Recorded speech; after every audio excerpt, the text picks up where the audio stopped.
la lingüística histórica nos permite recordar todo lo que el hombre suma en términos cartesianos, de a pedacitos, que ellos después, la ciencia los une en función de modelos matemáticos. Con modelos matemáticos después unimos todos los pedacitos. Y la ecología de los ecosistemas habla de los enlaces entre ecosistemas. Lo opuesto, complementario a la ciencia.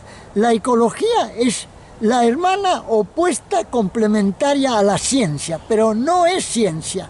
Lo que pasa es que la voz ecología es tan jovencita, tan nueva, que si no hacemos esta aclaración, los científicos, usando la voz, por ejemplo, ecosistémico, enseguida se ocupan de dar vuelta a todos estos términos y ponerla a la ecología como la hermanita menor de la ciencia. Y la ecología no tiene de hermanita menor nada, es opuesta complementaria. Une lo que la ciencia viene separando desde hace 500 años. Y hay, en la Ley General del Ambiente, hay un artículo 6º que es el único que define lo que es un presupuesto mínimo. Y ese artículo 6º tiene 2 párrafos muy breves. Y el primero tiene 4 enunciados. El primero de ellos dice que lo primero que tenemos que mirar es por el enlace entre 2 ecosistemas aledaños.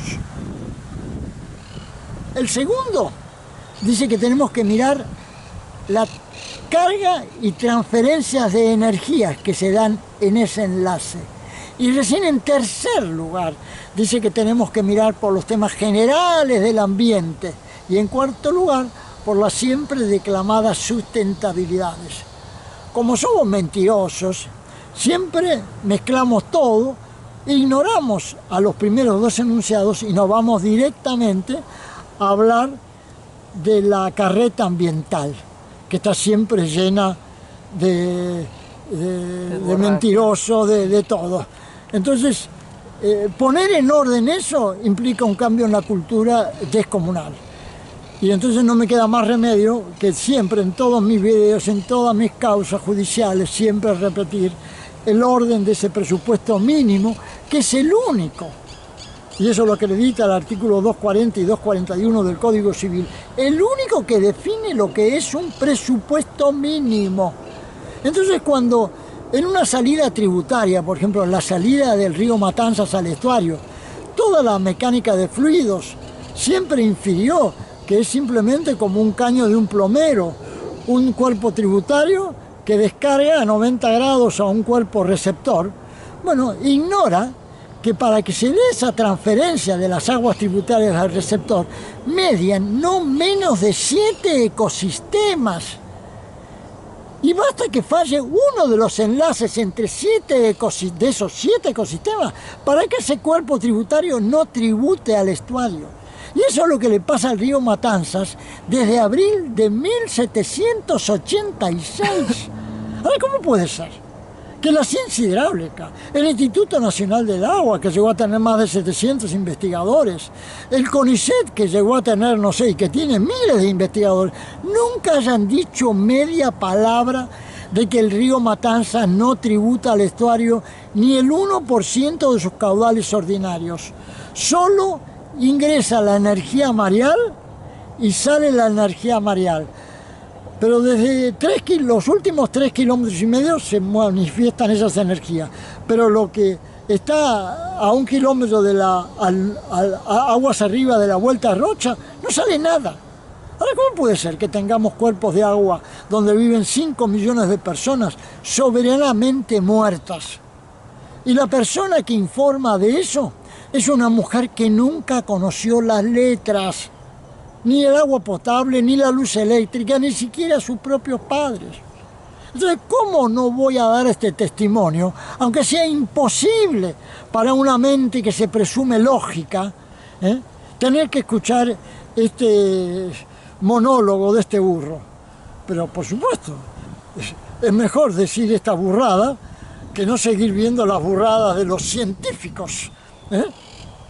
De hecho, a mí me ha tocado en suerte, en octubre, 17, 18 y 19 de octubre del 2010, presentar 5 trabajos al primer Congreso Internacional de Ingeniería celebrado en Argentina. Vinieron ingenieros hidráulicos de 26 países. Presenté 5 abstracts, me los aprobaron con felicitaciones, pero me pidieron que los concentrara en 2 trabajos. En agosto presento los 2 trabajos, me felicitan por ello, pero me piden si los podía bajar un poco los decibeles, porque sabían que iban a ser un escándalo para esos científicos que venían de tantos países. Y me propongo bajar los decibeles, pero los decibeles en lugar de bajar subían.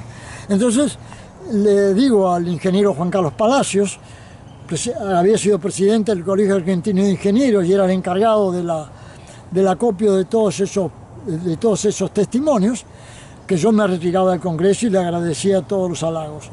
Y bueno, una semana antes del Congreso, la secretaria privada me manda un mail pidiéndome que le envíe esos trabajos. Le mando esos trabajos, me dan los diplomas firmados por Conrado Bauer, todos los papeles de la hidráulica, pero no los publican. Fueron los únicos trabajos entre 200 que no se publicaron. Así que es indudable que la ciencia tiene conflictos. Y esos trabajos están publicados. Y ese mismo año, el 2010, enterado de esas publicaciones, el que me vine a visitar es el decano de los asesores del doctor Lopardo, el director titular del Instituto Nacional del Agua. Le pide a Lopardo que me venga a agradecer las tareas que yo hacía en defensa de los bañados del Luján. Y viene el ingeniero Jorge Simonelli, entonces con 82 años, y me dice: mire, Francisco, yo estuve 2 meses leyendo sus trabajos antes de animarme a hablar con usted. Pero ahora, después de hablar 3 horas con usted, tengo un problema mayor. No sé cómo voy a volver a relacionarme con mis pares. Un hombre extraordinario, que como tenía alma de niño a esos 82 años, alcanzó a hacer esa confesión. Pero si no, es imposible para un hombre que aprendió todos esos catecismos hidráulicos, reconocer que ha hecho todo a lo largo de la vida mal. Jorge Simonelli había sido el hombre que en el año 63 le había pedido a la consultora británica Halcrow que empezara a estudiar el desarrollo de un canal Emilio Mitre para la hidrovía. En el 67 firma el contrato con la Halcrow para el diseño concreto de la hidrovía. Él había manejado las dragas de la Argentina desde 1963 hasta el final del proceso militar. 10 años, gobierno edil y el gobierno militar manejando todas las dragas en el Ministerio de Obras Públicas. Después había sido el que había dirigido el montaje de las turbinas del Chocón. Un hombre con un nivel de responsabilidad pública extraordinaria. Sin embargo, con esa alma de niño, fue el único que tuvo el coraje de confesar eso que le pasaba escuchando a este burro. Y 14 meses después de venir Jorge Simonelli, la que me viene a visitar es una mujer que mañana cumple 59 años, doctorada en Física de Flujos en París, la doctora Agnès Patterson, a cargo de todas las cátedras de hidráulica de la UBA y de todos los equipos de investigación. Me manda un mail pidiéndome si la podía visitar. Yo nunca había escuchado hablar de ella. Y viene acompañada de un ingeniero especialista en imagen satelital, porque querían saber cómo generaba mis bancos de imágenes. Tenía bancos de imágenes que superaban los del Instituto Nacional del Agua, los de la Universidad de Buenos Aires. Ahora, ¿cómo puede ser? Yo había estudiado en Alemania, en Inglaterra, colorimetría, reproducción y todo lo demás, así que tenía recursos en la época que yo estudiaba. Pero en los últimos 43 años nunca había leído un libro, nunca había pisado una facultad, y sin embargo estaba traduciendo información que la ciencia, estoy hablando de la número 1 de la Argentina, doctorada en Física de Flujos en París. Bueno, esa mujer, después de 3 horas, se fue con los ojos blancos. Los mails de agradecimiento de Agnès que tengo, nadie alcanza a imaginarlos. Pero claro, ella tiene que ser muy prudente, porque si llega a sacar un dedo, el dedo meñique del pie izquierdo o derecho del plato académico, le cortan la cabeza. Los catecismos académicos son mucho más complicados que los religiosos. Así que imagínense el problema que tiene la ciencia. Bueno, yo no sé realmente... Vamos a ¿Está terminando? No, está bien, estamos ¿Ah, 21. sí? Ah, bueno, bueno. Te faltan unos minutos para disculpen que yo cuente todas estas cosas y las reitere en no pocos videos, porque realmente es lo que me sigue sorprendiendo y estimo que si me sorprende a mí, también debe sorprender a los que escuchan por primera vez semejantes relatos. Yo no tengo seguidores, no tengo... apenas si publico en Twitter algunos pocos comentarios muy serios cuando veo alguna cuestión muy grave y entonces la reflejo. Tal el caso, por ejemplo, del otro día de un señor, ahora no me acuerdo el nombre, que felicitaba a la gente de Grabois por ir al lago Escondido a protestar por la ocupación del acceso a las riberas que hace el señor Lewis, sin darse cuenta o sin recordar que nosotros tenemos en esta provincia un código de aguas, un código paquidérmico, la ley 12.257 del año 98, que tiene dos artículos, el 140 y el 174, que refiere de la condición pública de los primeros 10 metros de todas las riberas de los arroyos, de los ríos, de los lagos, y del obligado acceso, de por lo menos cada kilómetro tiene que haber un acceso a esas riberas públicas. Y bueno, ¿y por qué la gente de Grabois no se ahorra esfuerzo en lugar de ir a Bariloche o al Bolsón? No viene acá, acá estamos al lado del Club La Lagarto, el Highland Park, la Lomada del Pilar. Bueno, entonces vuelvo a recordarle a Grabois que todos esos barrios de lujo, Consuelos, que genera mucho más riqueza que el negocio de las drogas, pero mucho más riqueza. Costantini compró Puertas del Lago, las 1.400 Puertas del Lago, a, yo no recuerdo si $4 o $7 el metro. Y hoy lo vende a $250 el metro. Ningún negocio de drogas genera tanta riqueza. Y encima, no solo genera riquezas descomunales en suelos que son de dominio público imprescriptible, sino que genera descabezamientos al santuario Puelches. Descabezan el acuicludo querandinense, que es el único manto acuicludo que impide el ingreso de aguas superficiales. Descabezan el Puelches, descabezan el acuitardo que le sigue y dejan descubierto al Puelches. A la salida del Caraguatá, la draga de Consultatio excavaron hasta los 40 metros, siendo que el Puelches ahí está a 14 metros. Se fueron directamente al Hipopuelches, que es todo salado. Hay en la ley esta de Código de Aguas, el artículo 106, prohíbe sacar aguas salobres a la superficie. Bueno, Costantini cavó tanto ahí en la salida del Caraguatá, donde tenía el depósito de las dragas, que no solo se comió el acuicludo, el pampeano, el acuitardo y el Puelches, sino que descabezó el Hipopuelches que le sigue. O sea que está envenenando todas las aguas dulces desde hace 25 años. Ahora, ¿cómo puede ser? Un hombre que es un encanto, que todo lo quiere resolver con marketing, que nos regala las maravillas del Malva y que ahora, para tapar las barbaridades que ha hecho con Puerto del Lago, ahora construye un museo de 5.000 metros cuadrados que se va a llamar Puertos Malva. Todo marketing. Un hermano de él tiene un frigorífico, el más importante de la Argentina, que se llama Frigorífico Rioplatense. Faenan, o sea, matan 1.800 reses por día. El marketing que tiene ese frigorífico, nadie lo alcanzaría a imaginar. La última de las 3 causas que presenté en la Suprema Corte de Justicia de la provincia, la I-78545, visible por la página de Hidrología en Suprema Corte, www.hidroensc.com.ar, ahí van a ver esa causa, la I-78545. Si ustedes ven lo que hace el hermano de Costantini con el frigorífico rioplatense, en donde esas 1800 reses, después de sacar las hamburguesas ricas que todos comemos, sale todo hecho jabón.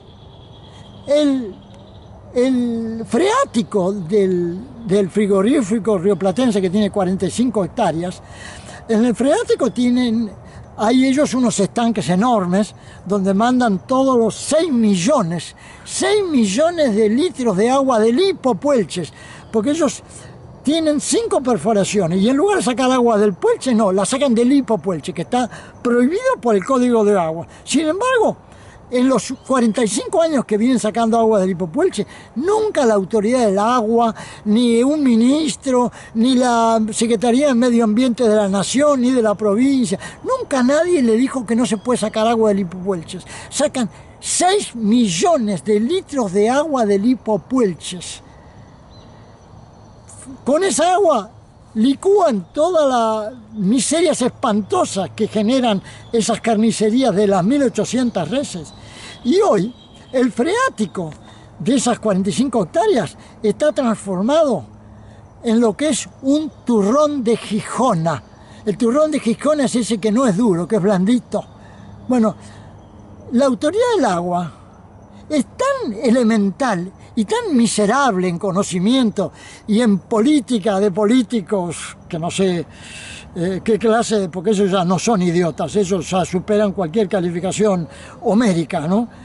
Bueno, les han pedido ahora que pongan 18 freatímetros nuevos, porque los viejos están tapados.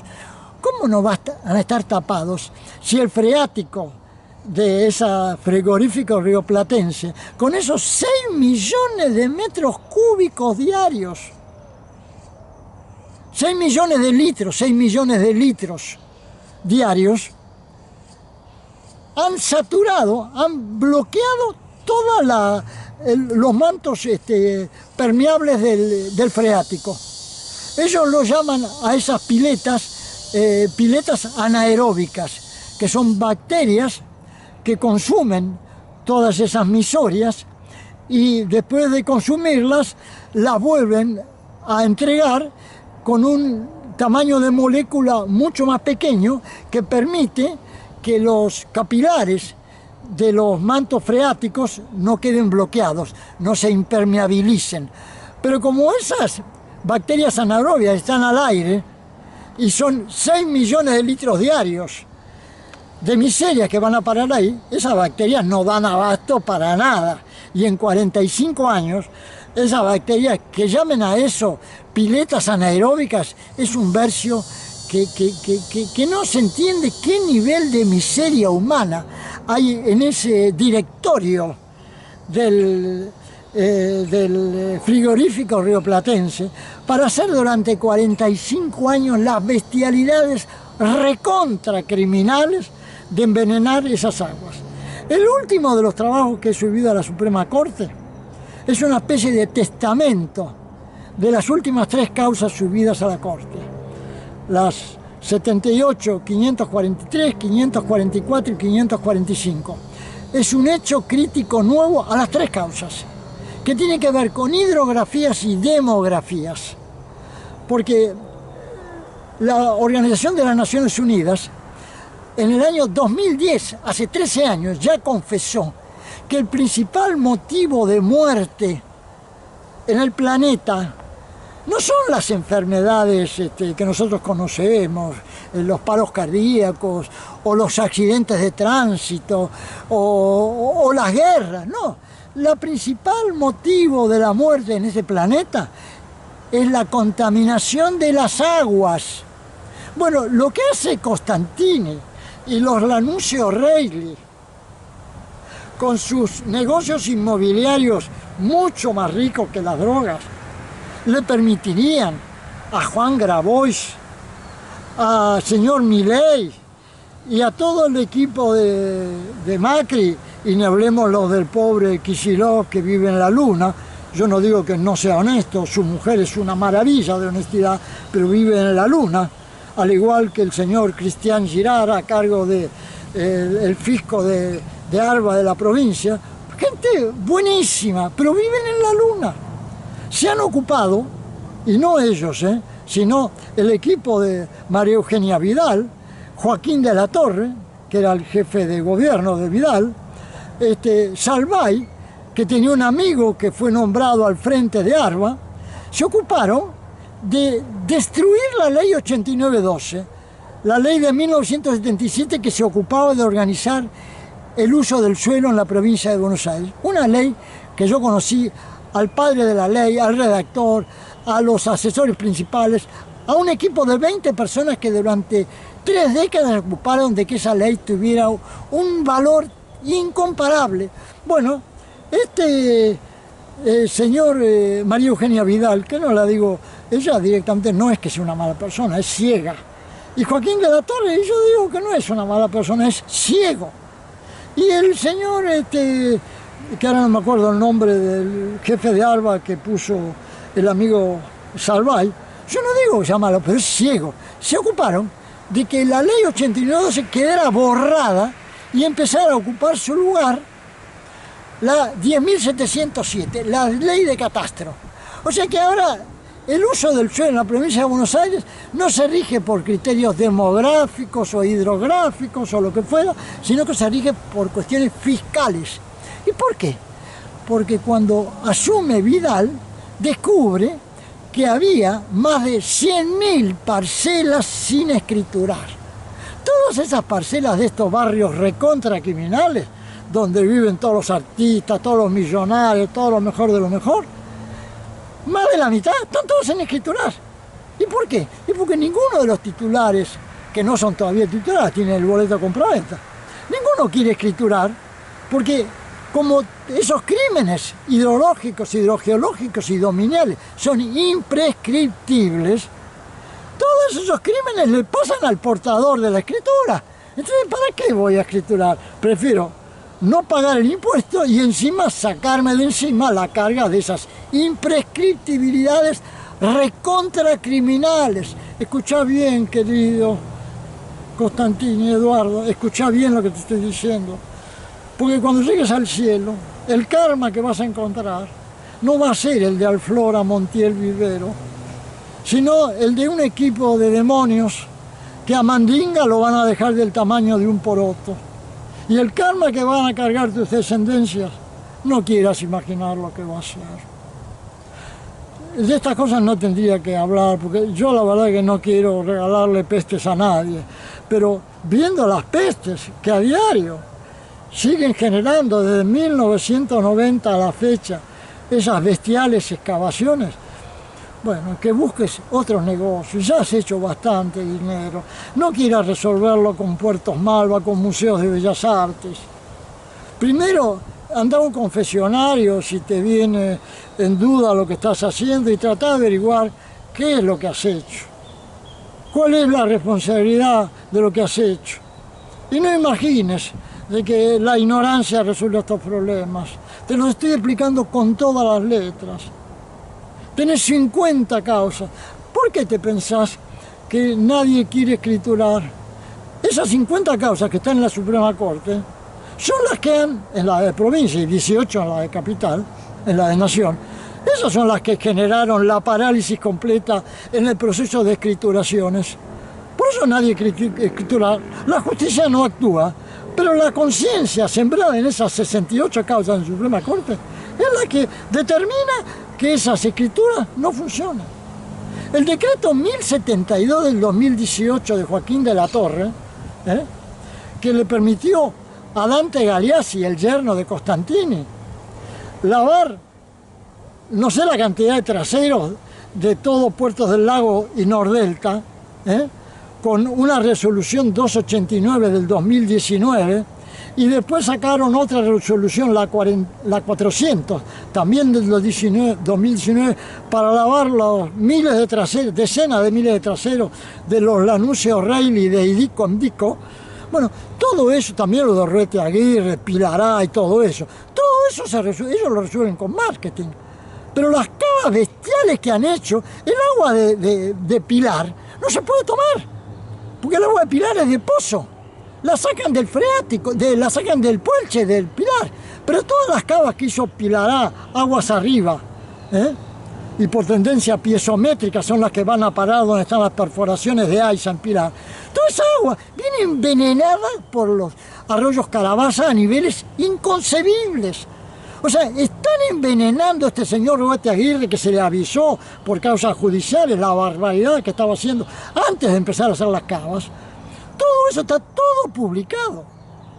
Entonces, cuando sacan ese decreto 1072 ofreciéndose hacer lavado de 100.000 traseros con escrituras por vía digital a 90 días, sin costo alguno, sin cargos por evasión alguno, la propia Teresa García, la primera de las jefas de gobierno de Kicillof, confiesa 15 meses después de aquellos decretos 1072 ofreciendo todo este lavado de trasero, confiesa que solo se habían presentado de los 100.000, que a lo mejor son 200.000, ellos dicen que son 100.000, solo se presentan 97 evasores, menos del 1 por 1000 se ofrecen a blanquear sus ausencias fiscales.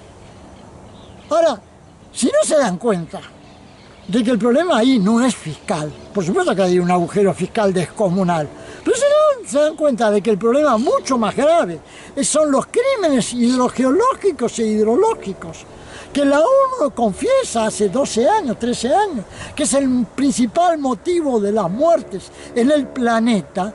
Entonces, bueno, el problema no es quién maneja el timón, quiénes están en la legislatura, quiénes son los que quieren impedir que Luis evite el acceso a las riberas del lago Escondido.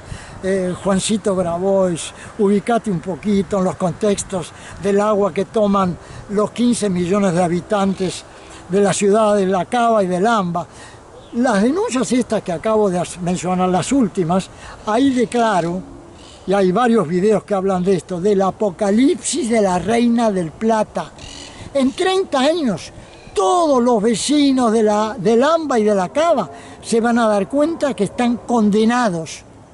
Las muertes que ha generado solo el río Matanzas en los últimos 230 años, desde el abril de 1786 a la fecha, superan a los muertos en las guerras de la independencia, más de 300.000, 10 veces más que los de la década infame. Y nunca el Instituto Nacional del Agua ni el CONICET hablaron de esos crímenes descomunales de la ciencia hidráulica, porque acá el crimen no es de la justicia ni de los legisladores, es de la ciencia, que todavía sigue modelando con energías gravitacionales en planicies en donde hay solo 4 milímetros de pendiente por kilómetro.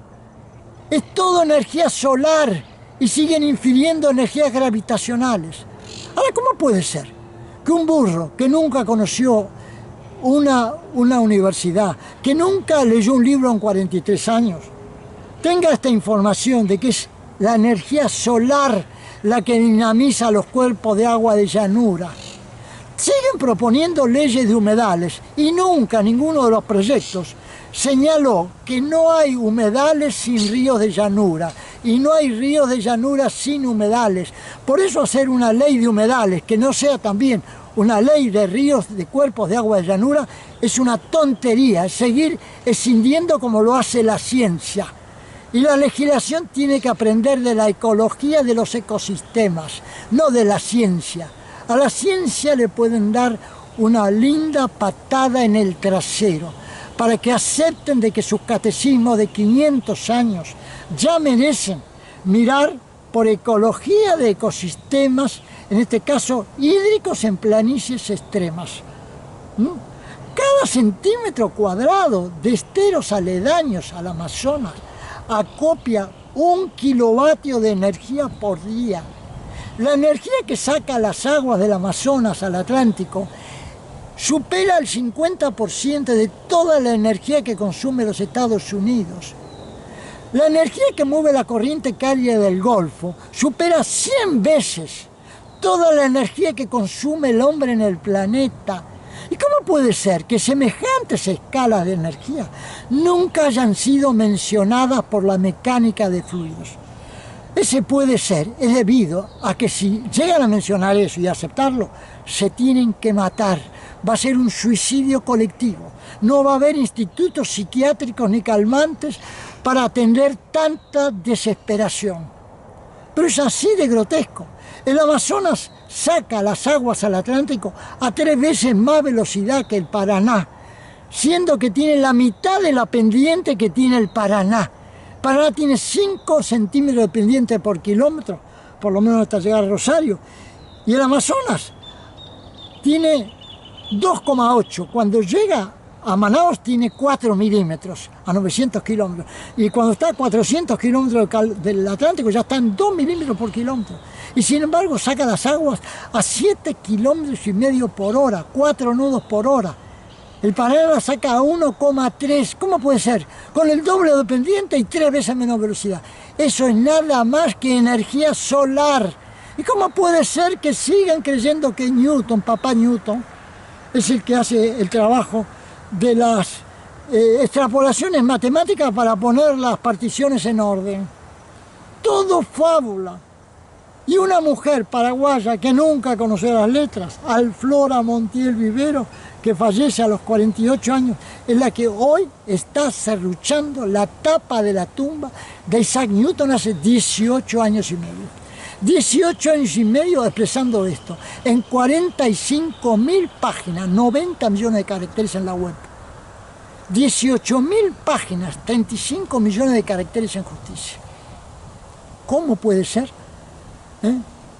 Y bueno, se ve que hay ángeles de la guarda que tienen piedad de todos, porque la condición del ser idiota es una condición universal. Tenemos que preocuparnos primero de alimentar a nuestras familias antes de querer dedicarnos al bien común. Alflora nunca se pudo dedicar al bien común. Se tuvo que dedicar nada más que a alimentar a sus 10 hijos y nunca tuvo dinero. Pero se ve que cuando llegó arriba, como ya tenía resuelto el problema del alimento de sus hijos, empezó a entregar ese capital de gracias que había amasado en pobrezas y desconsuelos extremos para servir al bien común. Así que no tengo más remedio que llamarme el burro del hortelano, para no quitarle a ella todos los méritos que ella tiene. Es todo fruto de la pobreza extraordinaria de Alflora. Y cuando quieren hablar de la pobreza que hay en la Argentina, piensen entonces la riqueza descomunal que va a tener la Argentina cuando todos esos pobres desconsolados lleguen arriba. La Argentina se va a salvar por los pobres, no por los políticos que quieren sacar a los pobres de su pobreza. Que los políticos hagan lo mejor que puedan, tratando de repartir el bien común, lo que sea, recordando las palabras de Rollo Freire, que todo lo uniforme es violento.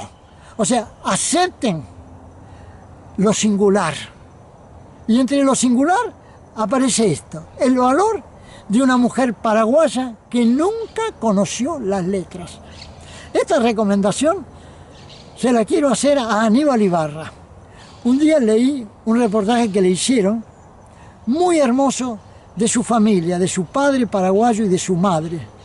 Un reportaje maravilloso. Y entonces le escribí por Twitter y por Facebook un ofrecimiento para plantearlo como fiscal general, como procurador general en tema de aguas en la Corte Suprema de Justicia de la Nación. Soy amigo de Néstor Caferata, el secretario de temas ambientales de la Corte de Nación. Todos los que están, los miembros, los 4 ministros de la Corte me conocen. En la Corte de la Provincia ni hablemos. Al punto que uno de ellos el otro día me escribió un mail diciéndome: Francisco, se lo extraña. O sea, imagínense el aprecio que tienen por mis trabajos, por los trabajos de Alflora, mejor dicho, a pesar de que nunca pueden dar respuestas porque las diferencias son descomunales con las que plantea la ciencia. Así es que yo le pido acá a Aníbal Ibarra que recupere esos mails, que hable conmigo y le voy a dar las herramientas para que él empiece a ser útil de vuelta, como lo fue su padre y su madre, a esa vocación de asistir al bien común. Él ya tiene la posibilidad de no ser idiota, de no ocuparse de sus cuestiones personales. Él ahora se puede ocupar del bien común.